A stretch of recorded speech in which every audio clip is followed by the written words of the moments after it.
there is nothing worth living for unless it is worth dying for.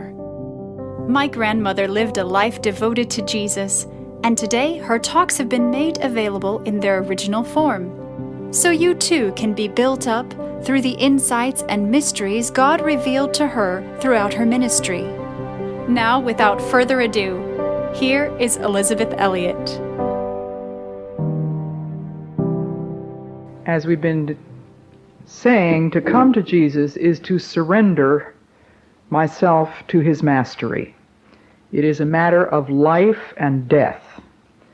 I'm faced with a choice to do the thing or merely to look at it, to obey or to speculate, to question or to throw myself into the lion's den or the furnace.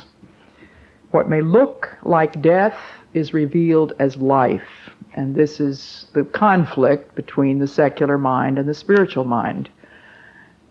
Everything is upside down. In order to be Christians, we have to stand on our heads to look at the world. Jesus certainly must have made the crowds stand on their heads when he said, "Blessed are the poor in spirit. Blessed are they that mourn. Happy are they that mourn."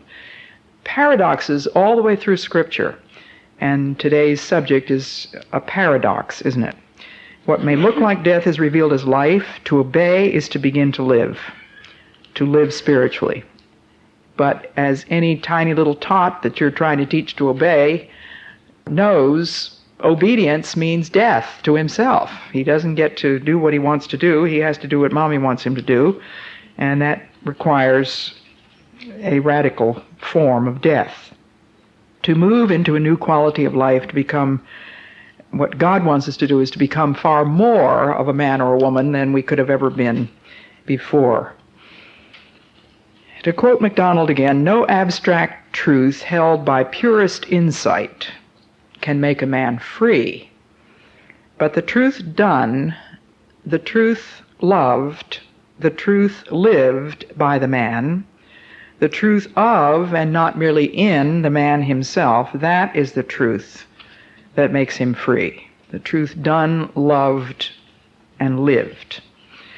So now, third title for my talk, is The Crucified Life. And I'm sure you could guess that my text is Galatians 2:20. I am crucified with Christ. Nevertheless, I live, yet not I, but Christ liveth in me, and the life which I now live in the flesh, I live by the faith of the Son of God, who loved me and gave himself for me. The principle of sacrifice, illustrated in bread, illustrated in childbirth, illustrated in the child having to give up his right to himself and do what his mother wants him to do, is a principle that runs like a red thread all the way through Scripture. We could begin with Cain and Abel. We could look at Abraham's supreme test when he was asked to sacrifice his only son, the most precious thing in his life. The son through whom God was to fulfill his staggering promise that didn't stagger Abraham was to be offered. And there are many Old Testament examples. I put down quite a few of them here. I think I better just skip over them pretty rapidly, but we may come back to them if we still have time at the end. I love the story of the widow of Zarephath. Imagine God choosing a widow, a poor, destitute widow, to feed the prophet Elijah. He had been fed by ravens, and then God sent him to this place where there was a famine, of all things, and of all people to appoint to feed him a widow who was so destitute that she was in the process of gathering a few sticks to make a little fire to cook the very last handful of flour and a few drops of oil to make a cake for her and her son so that they would then die. This was going to be the last meal. And along comes the prophet Elijah and not only asks her for something to eat, but asks her, when she tells him that she only has a few drops of oil and a handful of meal, he said, "Please make me a cake first." And in that recognition of the widow of Zarephath that it was God that was talking to her. It was the voice of God through the prophet. She gave everything. And the prophet, of course, told her that the cruse of oil would not fail, nor would the barrel of flour ever empty. She was given the privilege of offering all that she had. The principle of sacrifice. And out of that, she not only found that she had food to feed all of her family, she apparently had more of a family than just the son that she was talking about. And later on, because she entertained the prophet in her home, he was able to raise her son from the dead. That story is in 1 Kings 17, in case you would like the reference. And then there's that beautiful story of Ornan, the one who owned the threshing floor, in 1 Chronicles 21. King David asked if he could buy the threshing floor so that he could build an altar to the Lord, so that the plague on the people could be stopped. Sell it to me, he said, at the full price. Araunah is the name that's translated Ornan in some of the other translations. But Araunah said to David, "Take it. Let my lord the king do whatever pleases him." He was ready to give him the threshing floor, which was his only means of livelihood. And he wasn't even going to take a price for it. And then, in the same verse 23, "Look, I will give the oxen for the burnt offerings, the threshing sledges for the wood, and the wheat for the grain offerings. I will give all this." Talk about reckless. I mean, he was just turning over absolutely everything he had in order to make an altar for the Lord, a place for an altar. The principle of self-giving and sacrifice. Then we could go to the New Testament, Mary's instant response to the message from the angel. "Behold, the handmaiden of the Lord. Let it happen as you say. Here I am, Lord, all of me for you forever. Do anything you want with me." Total self-sacrifice, self-offering. And John the Baptist, have you thought about the words that he replied when the other disciples came along and they said, "This man over here, Jesus, is baptizing more people." And John the Baptist said, "That's my joy. I must decrease, and he must increase." The principle of self-sacrifice. Now, why must we die?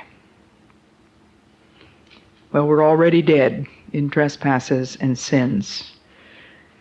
And in that kind of death, there is no possibility of harmony with God.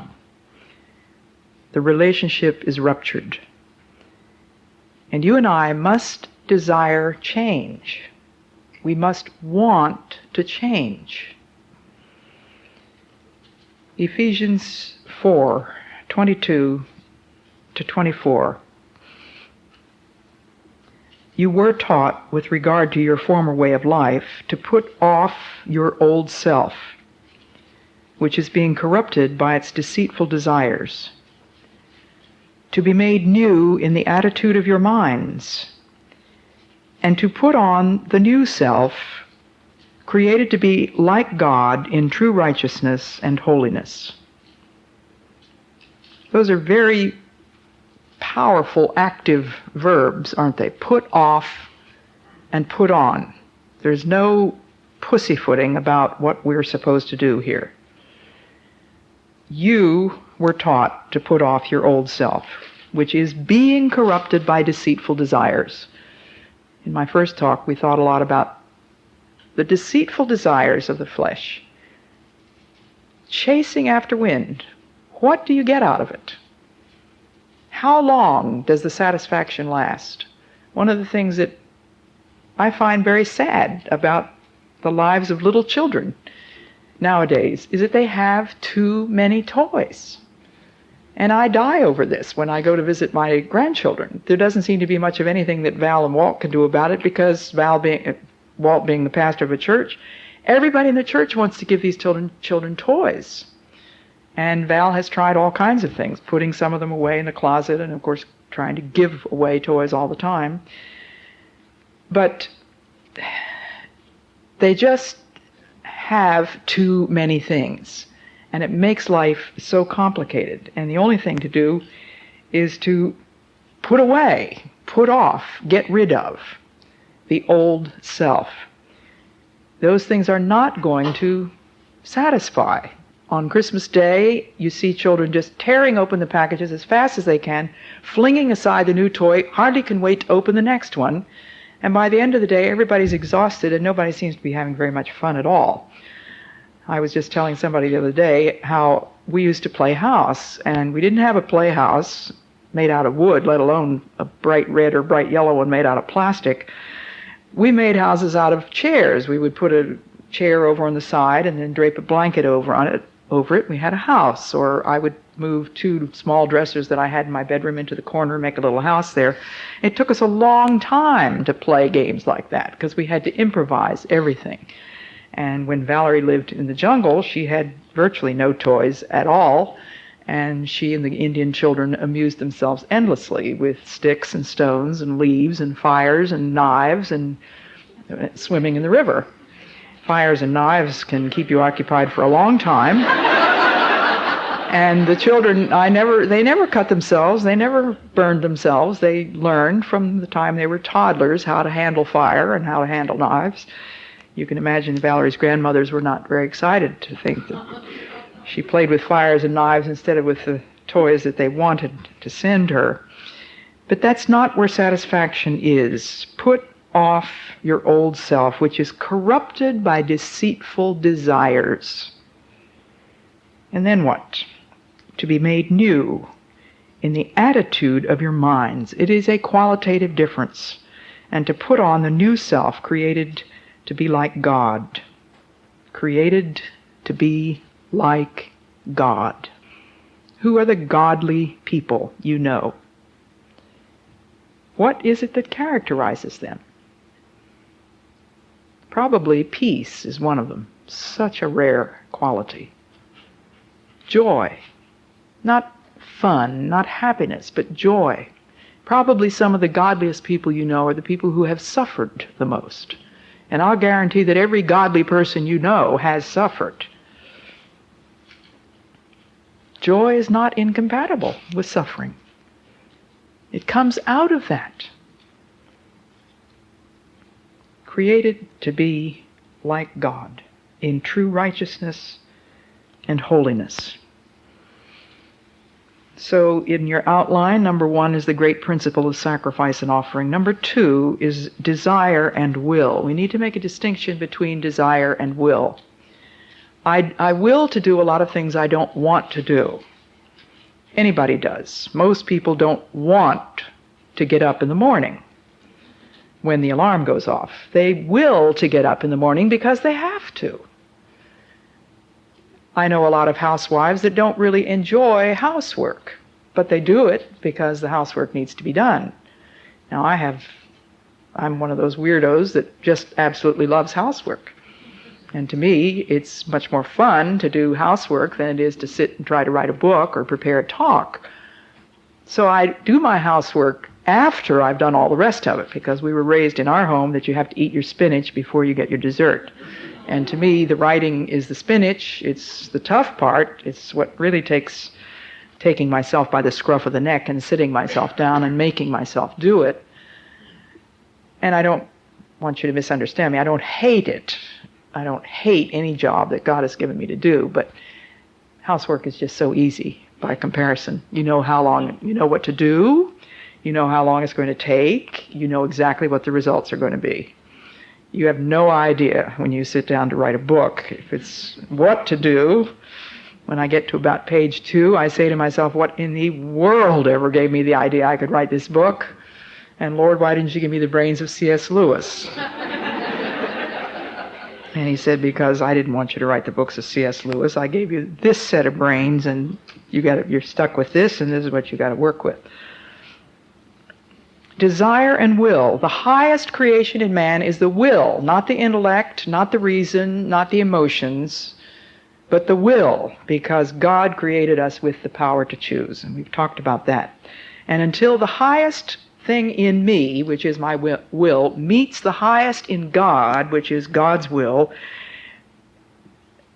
our relationship, our true relationship, is not a spiritual fact. It is when I will to do His will. Two distinct wills make a harmony. Now, the simple illustration of a parent and child. Children are born rebels. We are born in sin. We are born with a sinful nature. How long does it take a mother to recognize that in a newborn? It is amazing, isn't it? Within a few days, you see that infant trying to manipulate you and trying to get his way. And some of you may have heard Jan Wismer on my radio program some months ago when I had talked about disciplining children. When she was still the announcer. She came on at the end of the program and told of what she and her husband had done the first night they brought their brand new baby home from the hospital. They had read the book that I have often recommended, My First 300 Babies. It's a wonderful book about how to institute scheduling and disciplining in a loving and flexible, free way to make happy children. And they had read this book, and they decided that they would do exactly what Gladys Hendrick tells them, because a woman who can speak with the authority of having used this method on 300 babies that she had delivered and then stayed in the home to help the mothers institute the program, that woman speaks with authority. And so Jan said, when the baby was warm and dry and fed, they told her that it was time to go to sleep. And she went to sleep, but she woke up at 2 o'clock in the morning. Well, normally people think you've got to feed the baby at 2 o'clock in the morning, but they were going by Mrs. Hendrick's schedule. And some of you are going to get very angry at me for even telling this story, but it was Jan Wismer that told this story. It's not me talking. But this is just an illustration. She said, the baby screamed at 2 o'clock, and I don't remember how long she screamed, but it was a long enough time. It doesn't take more than about a minute and a half of listening to a newborn baby scream. And I remember when my baby was born, I was staying in Marge Saint and Nate Saint's house. That's where Valerie was born. And we were sitting at the table a few days after her birth, and she was crying. And Nate made the remark, isn't it a good thing that God made a baby's cry the most irritating sound in the world? If He hadn't, the human race would never have survived. Everybody would starve to death. He came to me later, this is typical Nate Saint, he said, he was so sensitive and tender-hearted, and he came to me, he said, Betty, I hope I didn't offend you by what I said about Valerie's crying. And I didn't even know what he was talking about. I said, offend me? He said, I wasn't just talking about her crying. He said, I just meant it as a general statement, and I couldn't agree more. But to listen for 90 seconds in the middle of the night to an infant screaming is pretty tough. But Jan and her husband just decided that they didn't know any other way to get across to this baby that she was supposed to sleep. And so they let her cry. And the amazing thing, the end of the story, Jan said she never woke up again. Never once did she ever wake up again at 2 o'clock in the morning. Now, I think that's just incredible, because I had a baby that woke up 3 times every night for about 8 months, and if I had just had sense enough to let her cry for a little while, she might have gotten the message. But the point I'm making is that the parent knows and wants the best for the child. There is a time to sleep and a time to wake, a time to play, a time to be rocked to, a time to be sung to, and a time to be quiet. And Jan wanted to get across this message, and she got it across. The child does not know and cannot want the best. And that's the problem with you and me and God. There's a deadlock, because He will not give us a stone when we need bread. But sometimes we ask for stones. And He cannot give us the stone because of his love? And his answer is no. Love cannot be satisfied until the child is freed from himself. And the mother's job is to take this little barbarian and civilize him. Make him get along with the bull, make him unselfish, make him think about his brothers and sisters, make him pass the butter to daddy first, make him share the cookies, make him share his toys, to say no to himself, because he will never be free. The most impossible people we know are the selfish people who have never been taught to give in, to give up, to give out, to give over. It's me, me, me. I got to feel good about myself. I got to do this and that. I got to do my own thing. I've got to live my own life. How many of you mothers have been asked, but you don't have any life of your own, do you? I've tried to think what in the world my mother would have said to that question, which I'm sure she never heard. She certainly would have said, my children are my life. What a gift. And what a gift it was to us to have that kind of a mother. It is a painful process of being freed from ourselves. The parent suffers more than the child does. You spank the child and you say, this hurts me more than it hurts you, and no child ever believes that. Until he grows up and becomes the spanker. And he knows that it is agony in the parent. Lars and I had the most interesting dinner with a young couple who have a 1-year-old, and they had both come from dysfunctional families, and they did not have clue number one about disciplining that child, and she was a brat. We didn't meet the child. Their descriptions of her made it very obvious that she was a brat. And manipulating them, running the entire household, and they were exhausted, and they didn't know what to do. And we spent the entire dinner talking about it, and everything I said, but they'd say, but I thought that would be cruel. I thought it would be cruel to not to let her come into the shower when I'm in there. She says, she won't let me take a shower. Now, I said, why don't you just close the bathroom door? And she said, but she'd be screaming outside the door. I said, well, if she's going to scream outside the shower curtain, she might as well scream outside the door. Well, all sorts of little things like this. But these dear people, they were so tender-hearted, and they loved this child so much that they had no idea that the child would be freer and happier if she were disciplined. Jesus said, if you continue in my words, then you will be my disciples, and you will know the truth, and the truth will make you free. But there are 3 steps before the freedom comes. It is obedience to the word. Then you are my disciple, then you are a learner, then you know the truth. And then the truth will make you free. But how many times have you heard just the last phrase quoted? The truth will make you free. But how do you get the truth? How do you learn it? Obedience. Discipline.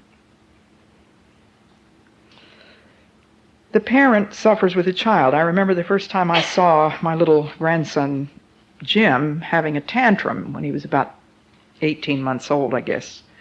And I had been left to be the babysitter. He had put on the tantrum because his parents went out the door, and he suddenly realized that he was stuck with Granny.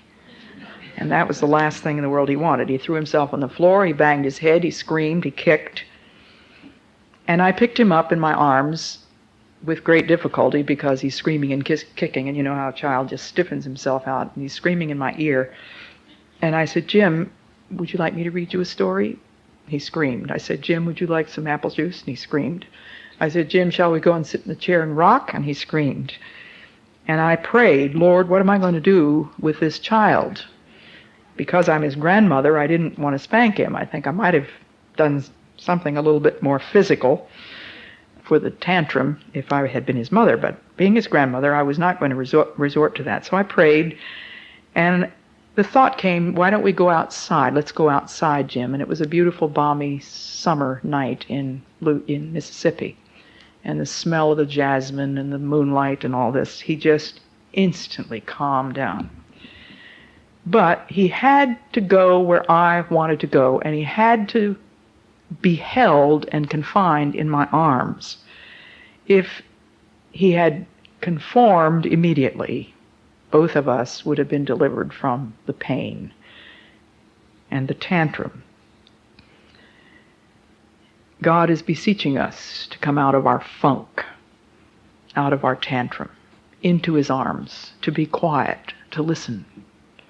Come to me, Jesus said, you who are tired, take my yoke upon you and learn of me. For my yoke is easy. There is no easy yoke except the yoke of Jesus. My burden is light. Every other burden crushes us. And many of you are tired and overburdened. We have to come in the sense in which we're talking about today. All the energy of tenderest love is reaching out to you and wanting to give you joy and rest and an easy yoke and a light burden instead of that crushing burden and that hard yoke. And just recently there was a situation in my own life where I realized that Jesus was saying exactly this to me, take my yoke. And so, because I'm a very physical, down-to-earth kind of a person, I just got down on my knees and I tried to imagine that yoke on the back of my neck. And I said, Lord, I know it's on yours too, and you always bear the heaviest side of the yoke, but I'll take it. I'll take it. And there was peace. There was rest. That you might have my joy fulfilled in yourselves, Jesus said in John 15. My joy, not the world's happiness, not the fun, but my joy fulfilled in yourselves. Now, what is it that has to be nailed to the cross? When we say that verse, I am crucified with Christ. Nevertheless I live, yet not I, but Christ liveth in me. What is it that is nailed to the cross? Well, what is it that the child has to leave in the bedroom when he has been put there for punishment? What is it that he has to leave on the timeout chair, which is a punishment? It is the stubborn self-will. Harmony is established when the child at last does the thing he ought to do. And the father and the mother, who are wise, are only asking the child to do what he ought to do. It's not a matter of getting my will because it's my will. It's a matter of delivering this poor little child from himself, from his selfishness, from his stubbornness, from his rebellion, in order to free him. And when the child finally does what the parent is asking him to do, he's happy. I can remember my mother often saying that her one son, Dave particularly, tuned up for spankings.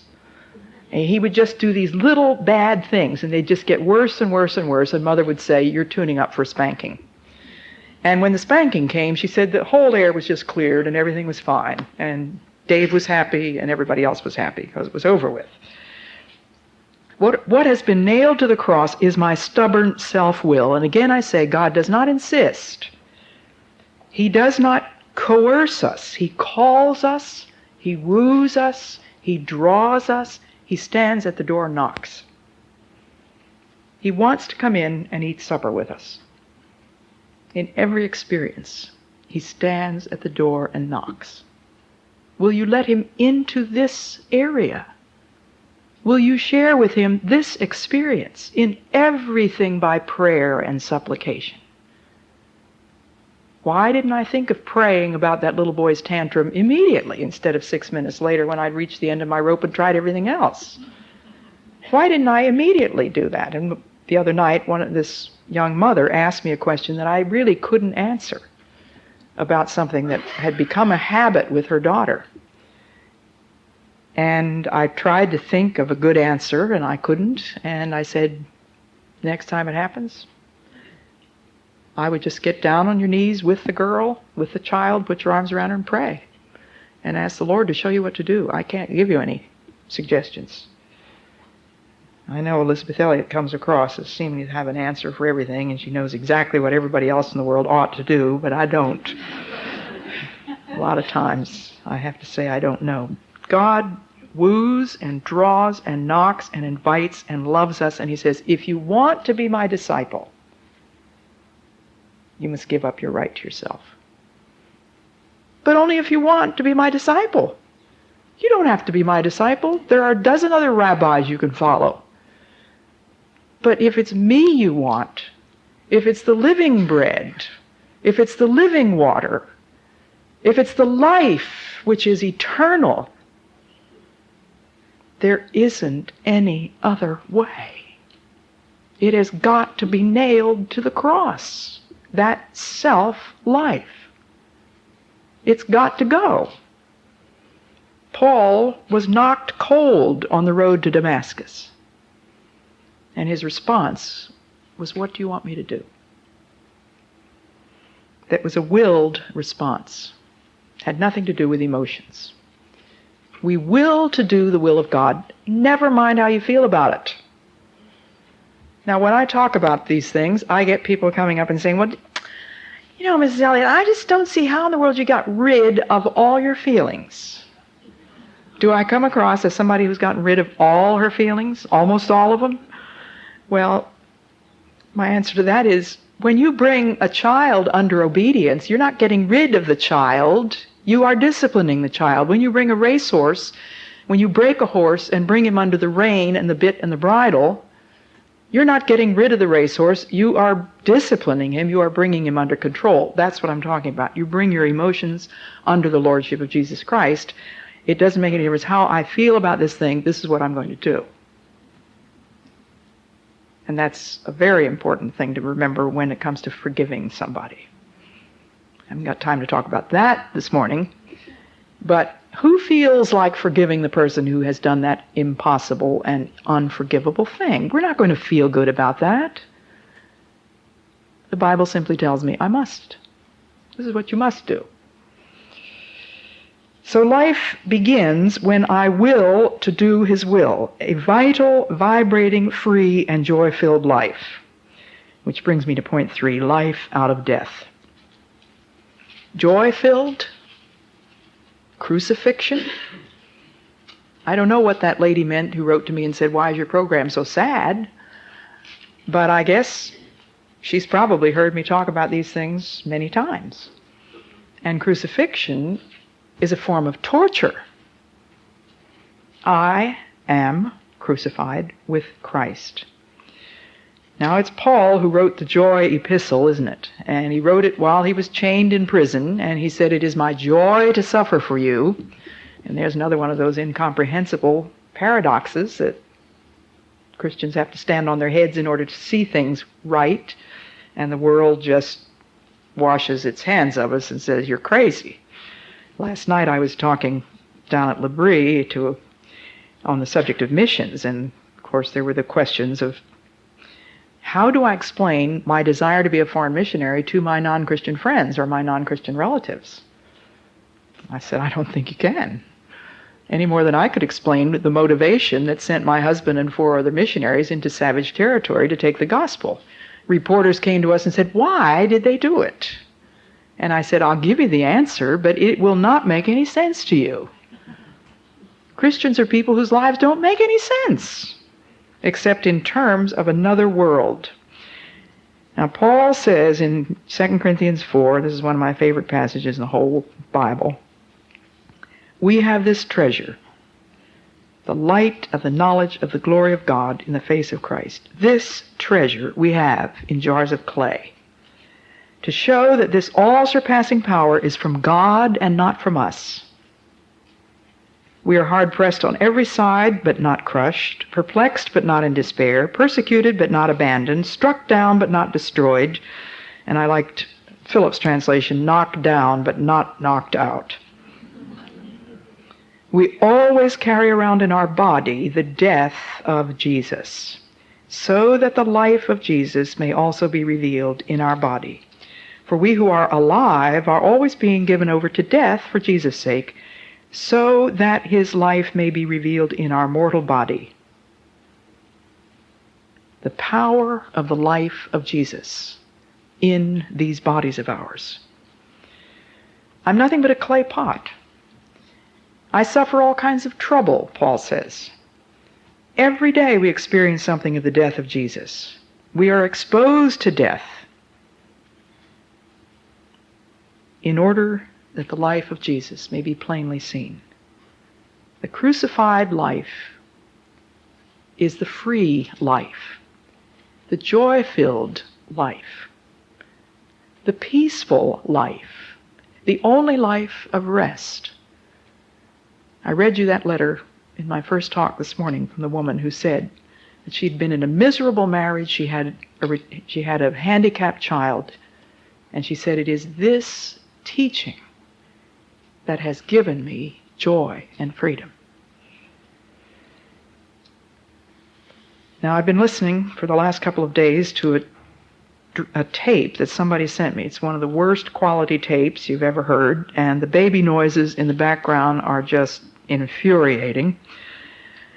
Endless baby noises, child noises. I don't know what kind of a church it must have been that the people could put up with it, because you can hardly hear the man for the noise. But as I listened to this tape, there was a dagger in my heart, because it was on the subject of submission in wives. Has anybody here ever heard me talk about that subject? When I heard this tape, I thought, I don't know what I've been talking about, because I haven't gotten to first base on what this means. And this talk was given by a man. What man nowadays would have the guts to stand up and talk to a mixed audience about submission? I thought, there's been so much talk coming out of my mouth and so little understanding of what this really means.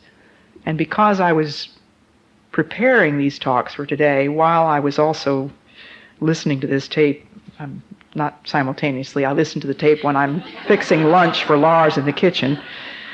You know, it's the thing that God is putting his finger on in my own life that is going to have to come out in the talks. And no matter what subject I think I should talk about, there will be a test immediately as I'm preparing that talk. God is saying to me, what about you? You know, are you pointing the finger at all those people? Here you are dishing it out on the radio every day, writing books about it, getting up there and talking about it. What do you know about it? So little understanding and so little obedience. Well, he emphasized the word reverence, because it says in Ephesians 5 that a wife is to reverence her husband. Now, I've thought about I am to submit to Lars as to the Lord. Lars is my head. Lars holds an office which he didn't earn or deserve, but which was assigned to him by God. I am to submit to him. But as for reverencing him, honor, respect, love, awe, solemn wonder, that's what reverence means. As for a holy being or exalted thing, I am to have the solemn awe as for a holy being, an exalted thing, for this human, sinful, fallible man whose bed I share, as to the Lord. And this man suggested, he said, put the Lord in your husband's chair. When your husband comes home from work at night, he sits down in his favorite chair. Well, this time you come in and it's the Lord sitting in the chair. And the Lord looks at you and says, may I have a cup of tea, please? And you say, oh, it's the Lord. I'll be glad to get you a cup of tea, Lord. What kind would you like?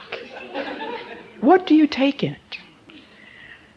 And you've never fixed a better cup of tea in your life. And you bring it to him with reverence. And you give it to him. And he drinks the tea and he thanks you. And then he says, now I have to make an errand. Is supper ready? Yes, supper is ready. Would you mind keeping supper hot for me for half an hour while I go out and see this other person? Oh, yes, Lord, that would be fine. Oh, that's no trouble at all. I'll be glad to keep the supper hot. Put him in the chair. Now try this on your husband.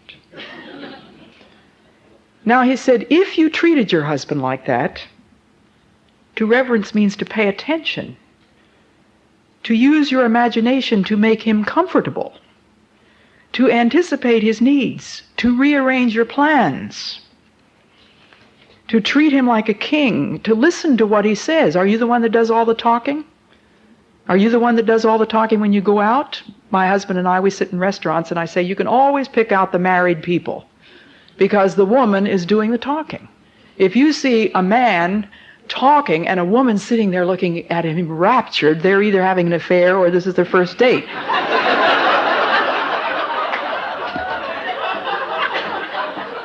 But it's tragic. Praise him. This is part of what it means. Now, the man who was preaching there, he said, I don't deserve this kind of treatment.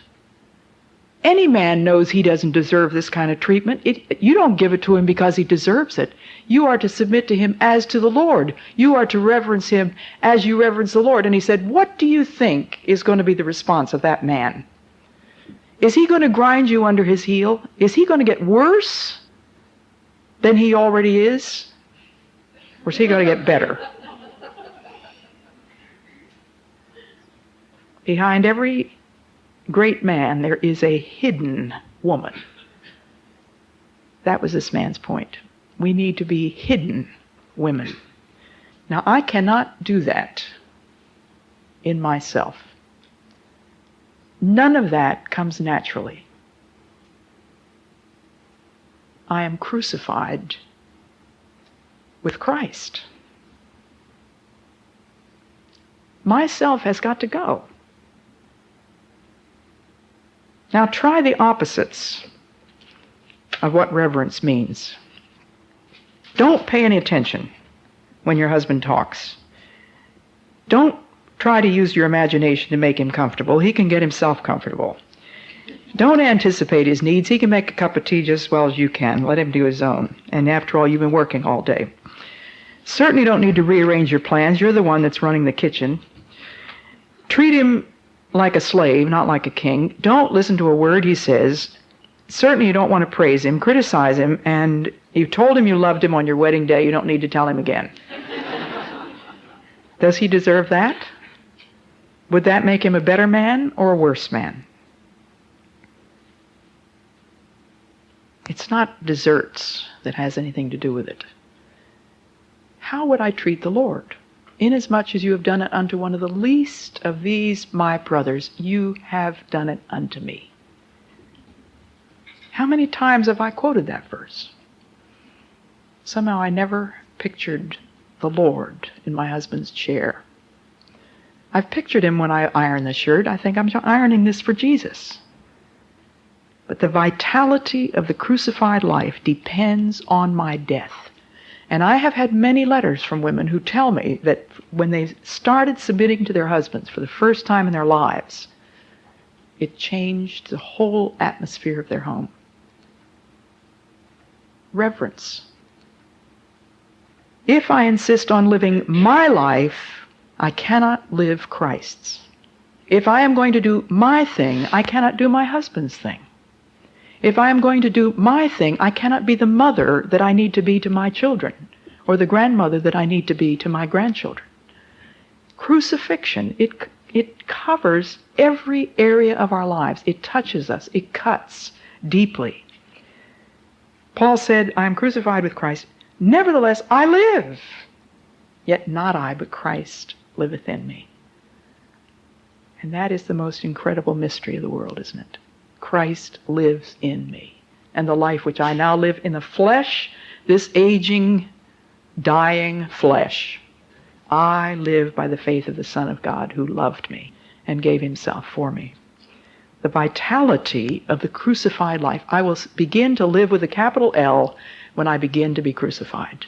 When I begin to forget about myself and live the life of Jesus Christ. And the only reason I went through all that long part about this little tape that I'd been listening to is because it's one illustration of the fact that the crucified life touches every single one of us in every human relation.